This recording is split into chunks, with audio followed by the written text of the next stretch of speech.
All right, what is going on? So today we're going to talk about this crazy Northern Virginia real estate market and kind of why is it a ghost town. So I usually jump on every morning Northern Virginia Reddit, and I saw a thread going on about how there was hardly any houses for sale and people were writing offers, and people were wondering what is going on with this crazy real estate market here in Northern Virginia. So I actually decided to comment in there and made my own post about my thoughts on the market as being an agent unbelievably 18 years in Northern Virginia and having grown and lived here my whole life, which obviously is rare for this area. So here are my thoughts about what is truly going on, why Northern Virginia is a ghost town, why there's hardly any houses for sale in Arlington, Alexandria, Prince William, Loudoun, and Fairfax, and the outlying counties. So here is pretty much what's going on in my take. We're already in the first week of February, and Prince William and Loudoun counties are seeing only 1 to 2 weeks worth of inventory, meaning if no houses hit the market, it would take 2 weeks for all the houses to sell. Our luxury market, surprisingly, is also on fire out here in the suburbs. When you get into Arlington and Alexandria, you do see that inventory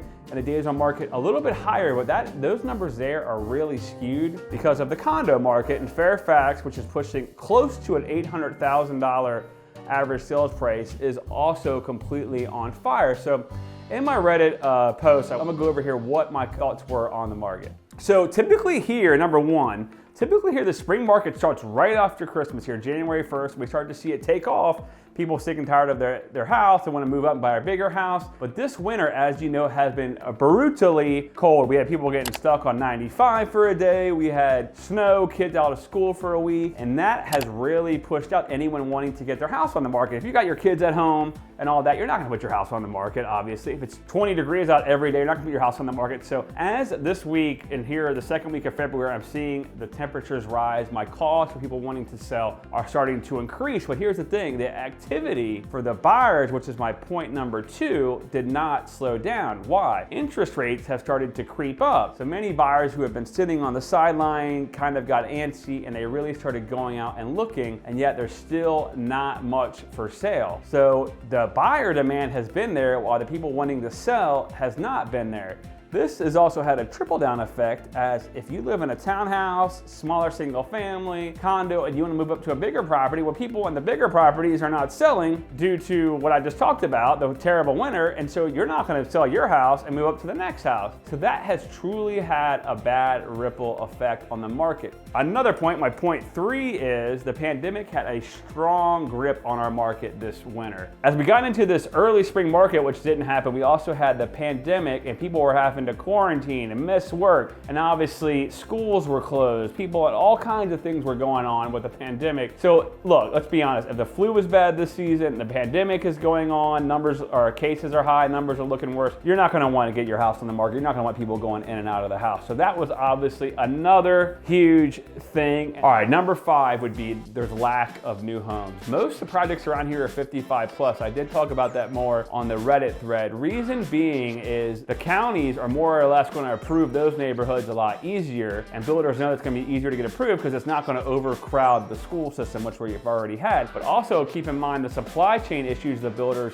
saw and the high cost of building a house and the lack of being able to find good people for work here caused not many new homes being built, and the people that were building new homes, like some of these smaller builders, are asking astronomical numbers for the houses. So that in turn turns a lot of people off. And I tell a lot of people when they say, hey Chris, should I buy a new home? And I represent a few small builders. I tell them, look, you're going to be paying $100,000 to $150,000 premium. So is that something you're willing to do when you're buying a new home? And just keep in mind, a lot of these builders too, they'll make you waive the appraisal as well. So it's not always best to buy new. Sometimes it is better to buy resale, just like a used car. So what happens from here? What's the next step? Where do we go from here? What I see is more and more houses coming on the market, not being flooded by any means, but more houses coming on the market, allowing more inventory, but prices will still get pushed up. I expect, a 4 to 5% increase this year in the housing prices for our area, but I do think the spring market's going to start a little late. Maybe the next week or two it'll start to take off, and then it'll get pushed into May or June for sure. Usually it would stop right around the first week of May for our Northern Virginia area because of high school graduation, college graduations, and all that stuff. But I do expect more houses to come on the market. So if you are looking, do not be frustrated. If you're thinking about selling, which everyone calls me and says, hey, you know what?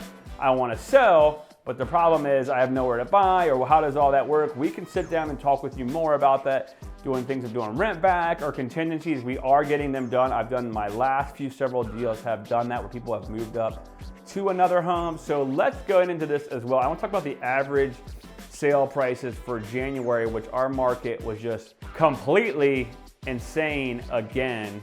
All right, so let's get right into it. These were the average sales prices for January 2022 in Arlington. The average sales price was $765,000 with 1.2 months of inventory, AKA 6 weeks of inventory, which is really low.